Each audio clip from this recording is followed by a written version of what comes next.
Hello बच्चों, जैसे आपने देखा है यूपीएससी का रिजल्ट आ चुका है। ठीक है। बहुत सारे बच्चों को, नए बच्चों, एस्पिरेंट को प्रेरित कर रहा है कि वो यूपीएससी की तैयारी करें।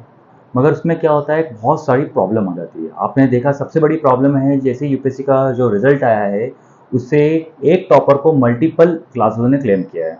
तो जो नए एस्पिरेंट होते हैं उनके लिए सबसे बड़ा दिक्कत ये होती है कि टॉप हम क्लास कैसे सिलेक्ट करें, क्योंकि वो देखते हैं तो इस क्लास में भी एस्पिरेंट टॉपर दिख रहा है, उस क्लास में भी टॉपर दिख रहा है, और एक ही टॉपर मल्टीपल क्लासेस में दिखता है। तो उसका मैं थोड़ा सा आप पे इस वीडियो पे आपका हाईलाइट करना चाहता हूँ।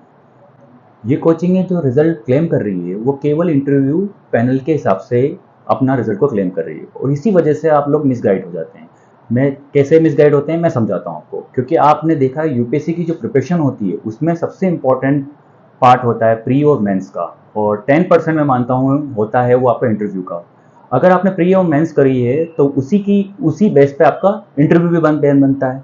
मगर ये कोचिंग है ओनली आपकी जो 10% पार्ट है उसी का रिजल्ट लेके क्लेम कर रही है, वो मॉक इंटरव्यू करवा के। बेसिकली बच्चे ये कंफ्यूज होते हैं, सोचते हैं कि जो ये मॉक इंटरव्यू करा रहे हैं इनने इनने प्री और मेंस भी कराई होगी, वहाँ से कोचिंग भी पढ़ी होगी। ऐसा नहीं होता बेटा।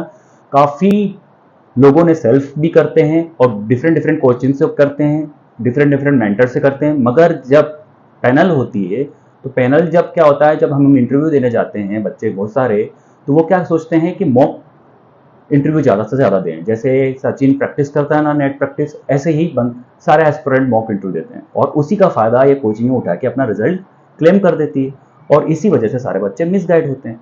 बेसिकली बच्चों को ये देखना चाहिए कि कौन कैसे आप बच्चों को ये देखना चाहिए कि कैसे आपको कोई मेंस करवा रहा है, प्री करवा रहा है, और आपका रिजल्ट कैसे बेस्ट करवा रहा है। अब न्यू एस्पिरेंट के सामने सबसे बड़ी प्रॉब्लम होती है कि कोचिंग किस बेस पे हम सिलेक्ट करें। ठीक है, कोचिंग किस बेस पे सिलेक्ट करें।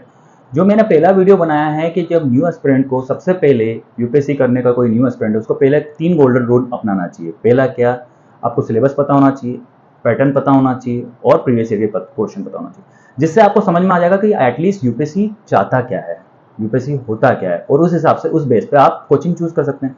बेसिकली आपने देखा है कि जो यूपीएससी है वो कॉन्सेप्चुअल बेस पे ज़्यादा है, ना कि फैक्चुअल बेस पे। उसका एग्जाम्पल मैं देता हूँ, बहुत ही बढ़िया एग्जाम्पल हुआ अभी करंट अफेयर में कि चैट जीटीपी भी यूपीएससी के एग्जाम फेल हो गया। इसका मतलब क्या है, एआई भी यूपीएससी की नहीं क्लियर कर पाया। ऐसा क्यों? क्योंकि अगर इन्फॉर्मेशन बेस होती तो ये क्लियर कर लेता। मगर इसका मतलब क्या है, कॉन्सेप्चुअल बेस है। तो कॉन्सेप्चुअल बेस पे आपको कोचिंग में ये देखना है कि कौन आपको कॉन्सेप्चुअल बेस पे पढ़ा रहा है, पहला पॉइंट। दूसरा पॉइंट, 70 से 80% यूपीएससी का जो पैटर्न है वो करंट अफेयर पे डिपेंडेड है। वो आजकल करंट अफेयर ही से क्वेश्चन पूछता है। आप सोशियोलॉजी ले लो, इकोनॉमी देख लो, पॉलिटी देख लो, है कन्वेंशन सब्जेक्ट, मगर उसको रिलेटेड किससे कर रहा है, वो करंट अफेयर से। अगर कोचिंग आपको करंट अफेयर प्रोवाइड करवा रही है तो ये बेटर चूज ऑप्शन करने का तरीका होता है। तीसरा तीसरा होता है सबसे इंपॉर्टेंट। आप अगर पूरी यूपीएससी की जर्नी देखते हैं तो सबसे मेन स्टेज होती है मेंस की, और मेंस होता है रिटर्न। क्या होता है, रिटर्न। और सबसे ज्यादा मार्क मेंस के ही होते हैं। प्री तो क्वालिफाई होता है, मेंस में सबसे ज्यादा मार्क्स होते हैं, इंटरव्यू में 250 ही होते हैं।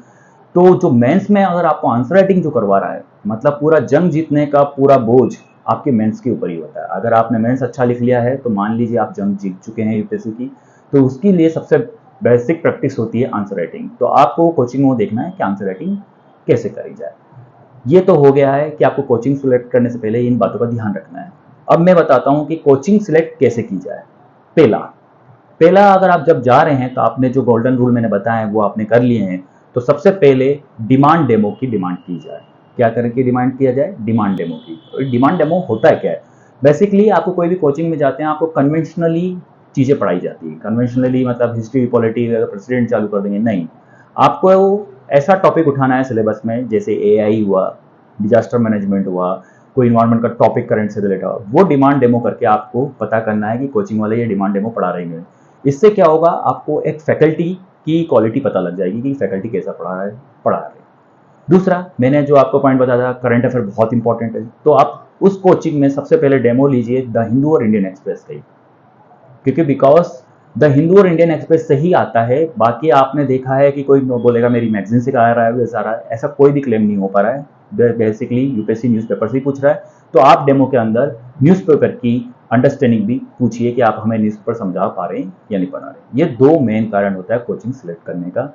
तीसरा, मैं ये आपसे एक और बात कर रहा हूँ कि बेसिक एनसीईआरटी से और कॉन्सेप्चुअल कौन पढ़ा रहा है। तो एक कोई भी टॉपिक उठाइए, उस पर देखिए फैकल्टी कॉन्सेप्चुअल कैसे पढ़ा रही है। ये 3 गोल्डन रूल है कोचिंग के जाने से पहले आपको सिलेक्ट करने के लिए, ठीक है। और सबसे मेन पॉइंट, सबसे लास्ट और सबसे मेन पॉइंट है कि उस कोचिंग में आपका मेंटर कौन है। मेंटर कौन है, क्योंकि विदाउट मेंटरशिप के यूपीएससी नहीं निकलती है। यूपीएससी में मेंटर का रोल सबसे इंपॉर्टेंट होता है। तो आपको एक ऐसा मेंटर जरूर चाहिए जो आप पे नज़र रख सके, आपकी सही और गलत चीज़ों को बता सके। विदाउट मेंटर करने पे बहुत टाइम लग जाता है। कोचिंग इंस्टीट्यूट अगर आपको मेंटर प्रोवाइड नहीं कर रही है तो सिलेक्शन होने में बहुत टाइम लग जाता है, क्योंकि आप कब गलत कर रहे हैं कब सही कर रहे हैं ये आपको पता कैसे लगेगा। या तो फिर आप गलत करें और गिरें, खड्डे में गिरें, फिर बाहर निकलें, जैसे बाकी स्टूडेंट करते हैं। इसलिए उनके अटेम्प्ट्स बढ़ते जाते हैं, 3 अटेम्प्ट बढ़ते हैं, 4 अटेम्प्ट। अगर आपको फर्स्ट और सेकंड अटेम्प्ट में निकालना है तो आपका मेंटर का रोल सबसे इंपॉर्टेंट है। तो आप मेंटर से पर्सनली मिलिए, और अगर जिस कोचिंग में आपको मेंटर पसंद आए वो कोचिंग आप ज्वाइन करिए।